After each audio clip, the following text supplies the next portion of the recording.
Rural journalist foundation RJF এর ১৯তম প্রতিষ্ঠা বার্ষিকী উপলক্ষে রাজধানী ঢাকার সেগুনবাগিচস্থ বাংলাদেশ শিল্পকলা একাডেমির চিত্রশালা মিলনায়তনে এক আলোচনা সভা ও সাংস্কৃতিক অনুষ্ঠান সম্পন্ন হয়েছে। প্রতিনিধি নাসিম খান জানান, গত ১২ মে ২০২৬ মঙ্গলবার বিকেলে উন্নয়ন ও গণমাধ্যম শীর্ষক এই অনুষ্ঠানের আয়োজন করা হয়।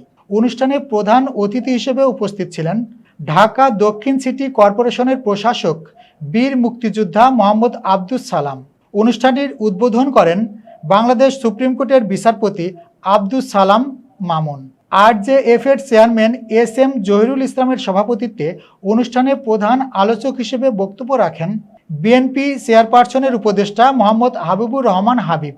বিশেষ অতিথি হিসেবে উপস্থিত ছিলেন স্বদেশ বিচিত্রা পত্রিকার সম্পাদক প্রকাশক শ্রী অশোক ধর, শেখ মোহাম্মদ জয়নুল আবেদিন, মুশারফ হোসেন খোকন, প্রকৌশলী ইকবাল হোসেন তাপস এবং অ্যাডভোকেট শাহিনা রহমান রিঙ্কু সহ আরও অনেকে। আলোচনা সভায় বক্তারা দেশের সার্বিক উন্নয়নে গণমাধ্যমের অনস্বীকার্য ভূমিকার কথা তুলে ধরেন এবং বিশেষ করে গ্রামীণ সাংবাদিকতার মানোন্নয়নে RJF এর ১৯তম বছরের পথ চলার প্রশংসা করেন।